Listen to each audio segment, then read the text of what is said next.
प्यारे बच्चों, welcome to IQ classes. और आज हम लोग बात करेंगे सेक्शन ए के अंदर ही क्वेश्चन नंबर 2 के बारे में। राइट, क्वेश्चन नंबर 1 हम लोग already MCQ based questions solve कर चुके हैं। ये हमारा क्वेश्चन नंबर 2 है, जो कि इसका की पहला के सब पार्ट कह रहा है Salman deposit so and so every month, यानी कि बैंकिंग से रिलेटेड क्वेश्चन है प्यारे बच्चों ये। और कह रहे हैं कि सलमान जो है वो 1200 रुपये हर महीने RD या रिकरिंग डिपॉजिट अकाउंट में 2.5 years के लिए 2.5 years के लिए जमा कराते हैं। This is 2.5. If the rate of interest is 6% per annum, find the amount he will receive on maturity. ठीक है, अब मैच्योरिटी होने के लिए जब हम लोग मैच्योरिटी की बात करते हैं तो हमेशा कुछ ना कुछ प्रिंसिपल जो आपने जमा किया, जैसे 1200 रुपये हर महीने जमा किए जितने भी समय के लिए, पहले तो वो अमाउंट होता है प्लस उसके अंदर कुछ इंटरेस्ट भी ऐड होता है। राइट, तो उसका प्यारे बच्चों कुछ फॉर्मुलेशन होता है। कैसे? इंटरेस्ट का फॉर्मुलेशन है प्यारे बच्चों P into n+1/2 into R/100 into 1/12। ये हमारा फॉर्मूला है इंटरेस्ट का। तो हमने वैल्यूज रख के सॉल्व किया and we get the answer as 2790। Right, और मैच्योरिटी अमाउंट का फॉर्मूला होता है P into number of time, जितने भी मंथ्स वो हमने जो भी हमारा इंस्टॉलमेंट है वो दिया है। मिसाल के तौर पे हमने 2.5 साल दिया है, 2.5 years, जो कि यहाँ पे मेंशन्ड है, that is equivalent to 30 months। तो जो हम फॉर्मूला लगाते हैं वो लगाते हैं P into n plus I। Right, P principal है जो भी हम सबमिट कर रहे हैं या जमा कर रहे हैं हर महीने, और n वो नंबर ऑफ मंथ्स है, तो 30 नंबर ऑफ मंथ्स के लिए इंस्टॉलमेंट जमा किया गया है, प्लस उसमें इंटरेस्ट जो भी है वो ऐड करके हमारा मैच्योरिटी अमाउंट आता है। और हमारा फाइनल आंसर विल बी इतना, सलमान साहब को इतने पैसे मिलेंगे on maturity value. I am hoping कि अंडरस्टैंडेबल है। Let's move on to the next question. प्यारे बच्चों, नेक्स्ट क्वेश्चन कह रहा है 3n, 9m, 81 and n are in continued proportion. Find the values of m and n. अब पहले हम लोग प्रोपोर्शन की बात कर लेते हैं। प्रोपोर्शन का प्यारे बच्चों मतलब होता है कि जब भी रेशियोज इक्वल होते हैं, रेशियोज जब भी इक्वल होते हैं, माने फ्रैक्शंस कभी भी इक्वल होंगे तो उनको हम बोल देंगे कि फ्रैक्शंस आर इन प्रोपोर्शन। ठीक है ना, या रेशियोज आर इन प्रोपोर्शन। तो अगर ये कह रहे हैं कि कंटिन्यूड प्रोपोर्शन में, तो उसका क्या मतलब होता है कि माने कि ये सारे के सारे रेशियोज हमारे बराबर है। मिसाल के तौर पे 3:9, 9:m, m:81 और 81:n। अगर ये कंटिन्यूड प्रोपोर्शन है तो सारे के सारे फ्रैक्शंस या रेशियोज बराबर होंगे। राइट, तो अगर मैं इन दोनों को कंपेयर करूं एक साथ लेके, तो मेरे पास 3/9 is equal to 9/m and I'll solve and get the answer as m is equal to 27। Right, और अगर मेरे पास है, आगे की तरफ मूव कर जाऊं क्योंकि मुझे अब n की वैल्यू भी निकालनी है, तो what I'll do is मैं 3:9 जो है वो मेरा 81:n के बराबर भी है। तो मैंने अब की बार मैंने क्या करना है बच्चों, इस बार मुझे इन दोनों को साथ में ले लेना है, इन दोनों को। अब मैं, क्योंकि ये दोनों भी बराबर है, तो 3/9 is equal to 81/n, इस 2 का मतलब फ्रैक्शन है, 3/9 is equal to 81/n। फिर हम इसको फॉर्मुलेट करके सॉल्व करेंगे, cross multiply, and I get the answer as n is equal to 243। I am hoping ये समझ में आ रहा है। Alright, let's move on to the next question. और प्यारे बच्चों, नेक्स्ट क्वेश्चन है हमारे बहुत ही सुंदर और प्यारे टॉपिक में, जिसका कि नाम है ट्रिग्नोमेट्रिक आइडेंटिटीज, जहाँ पे बहुत प्रॉब्लम्स होती है बच्चों को। तो ये प्यारा सा क्वेश्चन है हमारा। क्वेश्चन ये है cos a upon 1 plus sin a plus 1 plus sin a upon cos a is equal to 2 sec a। हमें प्रूफ करना है। राइट, प्रूफ करने के लिए जरा हम देखें कि यहाँ पे हमने LHS को ले लिया है, cos a upon 1 plus sin a plus 1 plus sin a upon cos a, और हम इवेंचुअली इसको प्रूफ कर रहे हैं to the right hand side, जो भी टर्म दे रखा था 2 sec a। राइट, तो हमने क्या किया, हमने सबसे पहले तो LCM ले लिया। आप देखिए cos a into 1 plus sin a हमारा LCM आ गया, ऊपर आ जाएगा लेफ्ट में cos square a, इधर में आ जाएगा 1 plus sin square a। हमने कुल मिला के इन दोनों को मल्टीप्लाई करके राइट और लेफ्ट में वैल्यूज में लिख दिया। उसके बाद यहाँ पे हमने इसको सॉल्व किया है प्यारे बच्चों, ये हो जाएगा cos square a plus a plus b whole square का फॉर्मूला क्या होता है, क्योंकि 1 plus sin a का होल स्क्वायर लिखा हुआ है, तो a प्लस b स्क्वायर का फॉर्मूला होता है a square, that is 1 square is equal to be 1 plus sin square a, क्योंकि a square a plus b whole square a square plus b square plus 2ab होता है, तो 1 square माने a square plus sin square a माने b square plus 2 into a into b माने 2 into 1 into sin a, यानी कि 2 sin a। Right, हमारे पास कुछ इस तरीके का आंसर आएगा, और जो भी नीचे की वैल्यू है वो एज इट इज यहाँ पे कॉपी हो जाएगी। अब इसको अगर हम देखें तो cos square a plus sin square a again एक आइडेंटिटी है, ये फॉर्मूला है जो कि है 1। राइट, तो हमारे पास हो जाएगा 1 plus 1 plus 2 sin a, that will be equivalent to 2 plus 2 sin a। अब अगर हम देखें तो ऊपर अगर हम 2 कॉमन ले लेते हैं प्यारे बच्चों, तो 1 प्लस साइन है ऊपर कॉमन में आ जाएगा और वो नीचे ऊपर से कैंसिल हो जाएगा, राइट, जो कि यहाँ पे कैंसिल हो जाएगा and I will get 2 by cos A as the answer. 1 by cos A we know कि sec A के बराबर होता है and we'll get 2 times of sec A which is the right hand side of the solution and therefore it is proved, right. Okay, now let's move on to our next question, that is question number 3. Okay, question number 3 says, उसका पहला part कह रहा है प्यारे बच्चों, the inner circumference of the rim of a circular metal tube is 44 centimeters, right? और हमें यहाँ पे कुछ डायग्राम सा बना के दे रखा है, ठीक है। ये क्या है, ये किस तरीके का शेप है, मुझे कमेंट करके जरूर बताइएगा, राइट। वैसे मैं थोड़ा सा आपको बता देता हूँ क्योंकि फॉर्मुलेशन तो मुझे करना ही पड़ेगा। ये हमारा हेमिस्फेरिकल शेप है और हेमिस्फेरिकल शेप की अगर मैं बात करूँ तो मेरे पास 2 फॉर्मूले आते हैं प्यारे बच्चों। कौन कौन से वो फॉर्मुलेशंस हैं हमें पता होना चाहिए। इसके अंदर जो हेमिस्फेयर का वॉल्यूम का फॉर्मूला होता है वो होता है 2/3 पाई r क्यूब, ये हमारा हेमिस्फेयर का वॉल्यूम का फॉर्मूला होता है, ओके। और यहाँ पे जो हेमिस्फेयर है वो हमारे पास हॉलो हेमिस्फेयर जैसा दिखाई पड़ रहा है, राइट। तो अगर हम inner radius of the tub की बात करें, हमें आउटर रेडियस दे रखा है 8 सेंटीमीटर और हमें इनर रेडियस या इनर का सर्कमफ्रेंस दे रखा है। तो सर्कमफ्रेंस क्योंकि सर्कल का होता है, सर्कमफ्रेंस का हमारा फॉर्मूला होता है 2 पाई r, राइट। ये सारे हमारे फॉर्मुलेशन है जो कि मैं ऑलरेडी लिखे ले रहा हूँ। और इनर रेडियस निकालने के लिए अगर हम सर्कमफ्रेंस के अंदर c की वैल्यू पुट कर दें तो we can get the value of r from here. Second वाला जो पूछा गया क्वेश्चन वो बोल रहा है कि volume of the material of the tub if the outer radius is 8 centimetre और पाई की वैल्यू 22/7 यूज करनी है, राइट। तो अगर आउटर रेडियस 8 है तो वॉल्यूम ऑफ द मटेरियल कितना होगा। Volume of the material hollow sphere में भी और हेवी स्फीयर में भी बाहर का वॉल्यूम माइनस अंदर का वाले का वॉल्यूम, ठीक है ना। तो बाहर वाले का वॉल्यूम होता है 2/3 पाई r क्यूब, माने कैपिटल R क्यूब ले लेंगे, और अंदर वाले का 2/3 अगेन पाई r क्यूब, यहाँ पे हम स्मॉल r ले लेंगे, राइट, क्योंकि दोनों के रेडियसेस अलग अलग है। यहाँ पे कुछ रेडियस होगा, इसको मैं स्मॉल r ले लेता हूँ और ये कैपिटल R तो मेरा 8 के बराबर दे ही रखा है। चलो जरा सॉल्व करके देखते हैं इस क्वेश्चन को। तो inner circumference of the ring 44 centimetre है, यानी कि जैसे कि मैंने बताया c इज इक्वल टू 44 दे रखा है, c का फॉर्मूला होता है 2 pi r and we'll get the radius as 7, right. Inner radius हमारे पास 7 आ गया, आउटर रेडियस हमारे पास ऑलरेडी 8 गिवन है। क्योंकि सेकंड पार्ट निकालना है तो हमें क्या करना पड़ेगा, बाहर वाले का वॉल्यूम माइनस अंदर वाले का वॉल्यूम करना पड़ेगा। हमें क्या करना पड़ेगा 2/3 pi capital R cube minus 2/3 pi small r cube. बाहर वाले का वॉल्यूम कैपिटल R क्यूब से डिनोट कर रहे हैं, अंदर वाले का स्मॉल r क्यूब से डिनोट कर रहे हैं, राइट। अब इस फॉर्मूले को अगर हम यहाँ पे आगे लेके जाएंगे तो हमने r क्यूब कॉमन ले लिया है।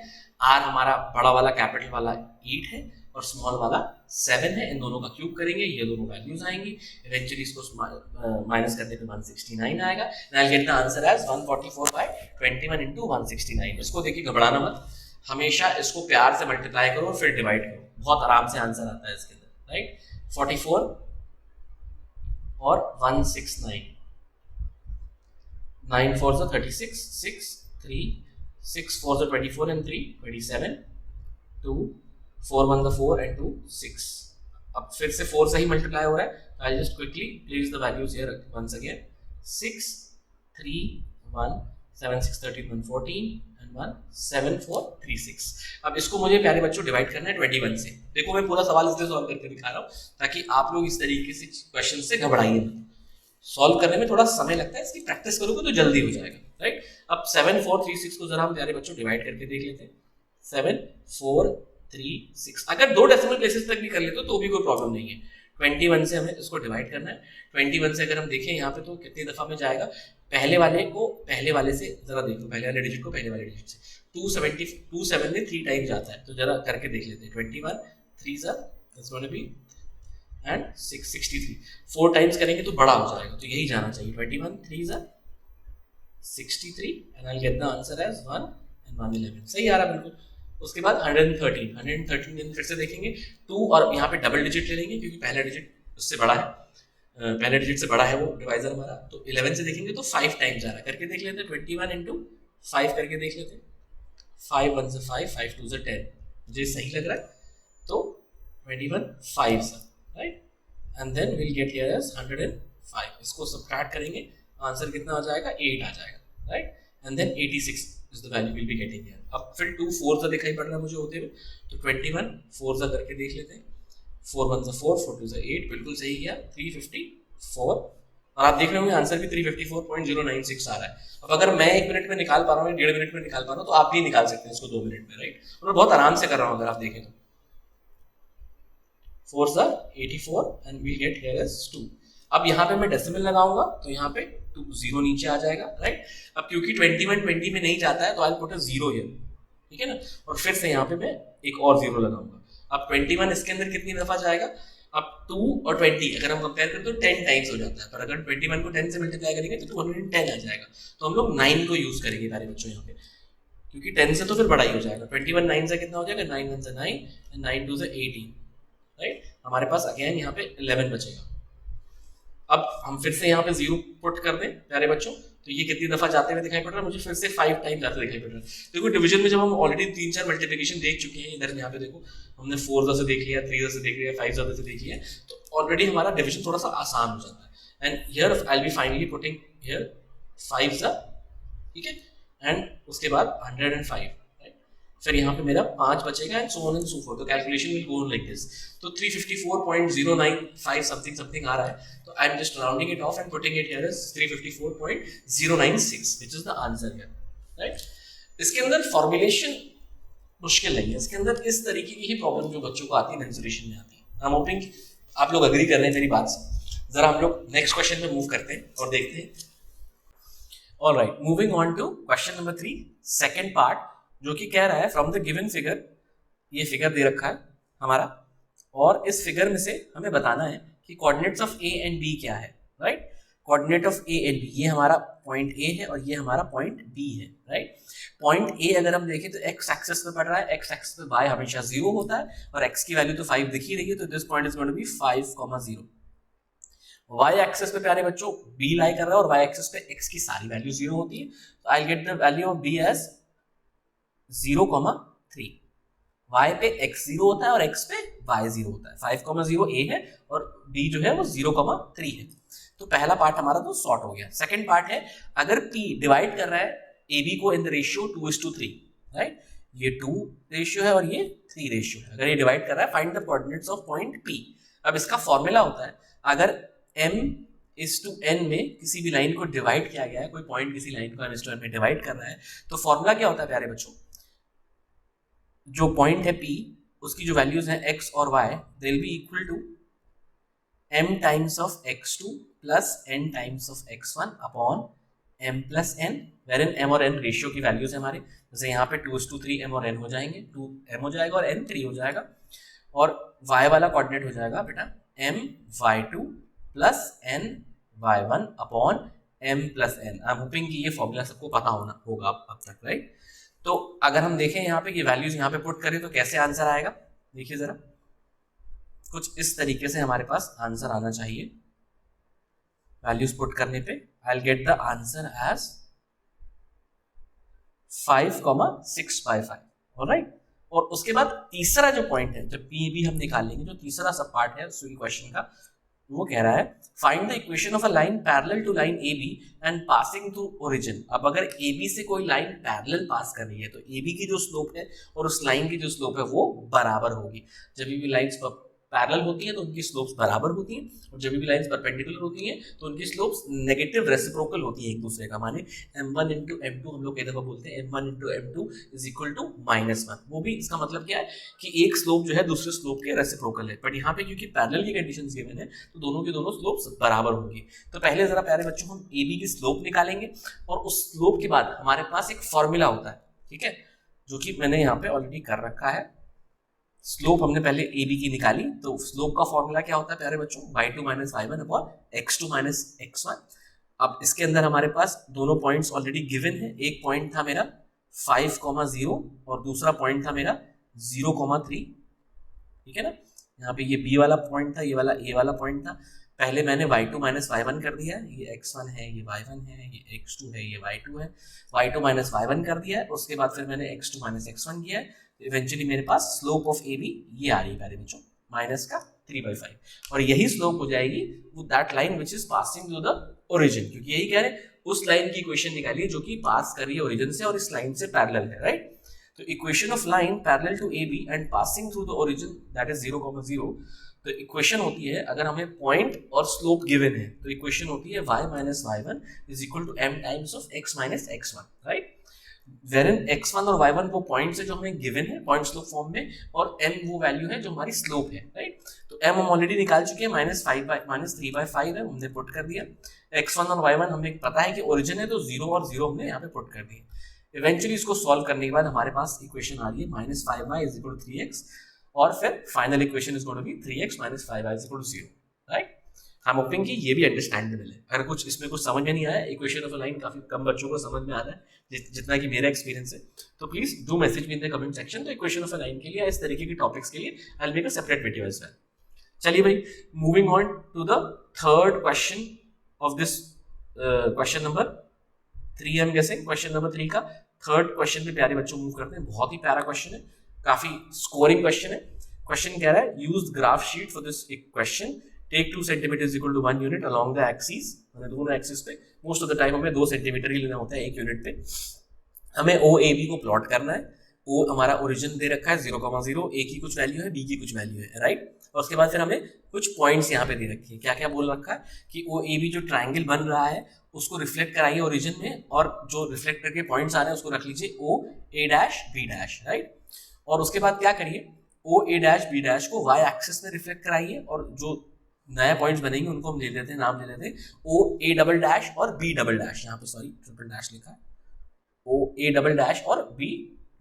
और उसके बाद फिर अगेन OA' और B' को हम फिर से यही पुराने वाले पॉइंट को हम फिर से x एक्सिस पे एक दफा हम रिफ्लेक्ट करा के देखेंगे and I get the values as OA' and B', ठीक है ना। तो हमारे पास कई सारे पॉइंट्स हो जाएंगे। अब इस क्वेश्चन को जरा हमको ग्राफ पेपर पे देखना चाहिए, जो सोल्यूशन हमारे पास है ऑलरेडी। अगर आप यहाँ पे देखें तो सबसे पहले हमने OAB यहाँ पे प्लॉट कर रखा है। ये हमारा ओरिजिन है प्यारे बच्चों 0,0, A की वैल्यू है 3,-2 और B की वैल्यू है 2,-3 हमने प्लॉट कर रखा है यहाँ पे। अब इसको अगर हम रिफ्लेक्ट करेंगे ओरिजिन में तो ये पॉइंट तो नहीं चेंज होगा, ये वाला पॉइंट प्यारे बच्चों नहीं चेंज होगा, इट विल रिमेन एज जैसा था वैसे ही रहेगा। A और B जब हम रिफ्लेक्ट कराएंगे ओरिजिन में तो दोनों ही नेगेट हो जाएंगे, A और B के दोनों ही वैल्यूज नेगेट हो जाएंगे। 3,-2 बन जाएगा यहाँ पे -3,2 और 2,-3 हो जाएगा -2,3, राइट। आई एम होपिंग कि ये बात अंडरस्टैंडेबल है। तो हमारे पास जो पॉइंट्स आ रहे हैं वो आ रहे हैं OA' और B', राइट। तो हमारे पास एक ट्राइंगल उधर रिफ्लेक्ट होके बन गया है, ठीक है ना। ये फोर्थ क्वाड्रेंट था प्यारे बच्चों और वो सेकंड क्वाड्रेंट में चला गया है। अब क्या बोला गया है कि इस वाले ट्राइंगल को, ये वाले ट्राइंगल को आप y एक्सिस में फिर से रिफ्लेक्ट कराइए। y एक्सिस में जब हम रिफ्लेक्ट कराते हैं, ओरिजिन में रिफ्लेक्ट कराते हैं वक्त दोनों के दोनों ही वैल्यूज x1 और y1 दोनों ही नेगेट कर जाती हैं, दोनों की साइंस चेंज हो जाते हैं। जब हम y एक्सिस में रिफ्लेक्ट कराएंगे तो x की वैल्यूज नेगेट हो जाती हैं, ठीक है ना। जैसे अगर मैं -3,2 को रिफ्लेक्ट कराऊंगा इधर तो मेरे पास हो जाएगा, देखो आप नोटिस करो y की वैल्यू अगर मैं y एक्सिस में उसको x एक्सिस में इसको रिफ्लेक्ट करा रहा हूँ तो x एक्सिस में y चेंज हो जाएगा और y एक्सिस में x चेंज हो जाएगा, नेगेट हो जाएगा। तो क्योंकि मैं x एक्सिस में करा रहा हूँ तो देखो 2 की वैल्यू -2 हो गई है, 3 को मैंने नहीं छेड़ा, -3 एज इट इज है। और b की वैल्यू को देखो -2,3 था, अब यहाँ पे देखो क्या हो रहा है -2,-3 हो गया, राइट। आई एम होपिंग कि ये भी बात समझ में आई है। तो हमारे पास आ गए पॉइंट्स कौन कौन से भाई, OA', B' और OA', और B', ठीक है ना। अब ये तो x एक्सिस पे हो गया, ऐसे ही हम y एक्सिस पे भी रिफ्लेक्ट करा लेते हैं इसको। तो y एक्सिस पे रिफ्लेक्ट कराएंगे तो x नेगेट हो जाएगा इस बार, या x की वैल्यूज चेंज हो जाएंगी। तो यहाँ पे देखो -2,3 है तो यहाँ पे 2,3 हो गया, y नहीं छेड़ा है हमने, again y we haven't touched, सिर्फ x को चेंज कर दिया y एक्सिस पे रिफ्लेक्ट कराते वक्त।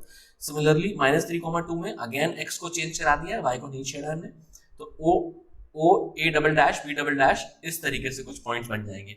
अब उसके बाद फाइनली हमसे क्या बोला है प्यारे बच्चों कि यहाँ पे जब ये आपके पास सारे पॉइंट्स आ जाए तो सारे पॉइंट्स को ज्वाइन करें और बताएं कि इसका जो भी फिगर सो फॉर्म्ड है उसका जो है ज्योमेट्रिकल नेम क्या है। अब जब हम इसको सभी पॉइंट्स को ऐड कर देंगे या ज्वाइन कर देंगे, सॉरी कनेक्ट कर देंगे, तो will get the figure as octagon. Octagon का मतलब होता है any 8 sided closed figure 8 sided का जो कि स्ट्रेट लाइन से बना हो, ठीक है ना। ये ऑक्टेगन की डेफिनेशन है या पॉलीगन की इन जनरल डेफिनेशन है। पॉलीगन का मतलब क्या होता है, एक ऐसा फिगर जो कि क्लोज्ड हो और बाउंडेड बाय स्ट्रेट लाइंस हो, राइट। अब ऑक्टागन का मतलब है कि 8 साइड्स होने चाहिए, क्लोज्ड होना चाहिए और स्ट्रेट लाइंस होने चाहिए, क्योंकि है क्लोज्ड है, स्ट्रेट लाइन से बना है और 8 साइड्स है। 7 साइड्स होते तो सेप्टागन हो जाता, 6 साइड्स होते तो हेक्सागन हो जाता, तो यहाँ पे 8 साइड्स है तो ऑक्टागन बन रहा है, right. And I am hoping कि ये अंडरस्टैंडेबल है, कुछ समझ में नहीं आया तो do message me in the comment section and hope that helps.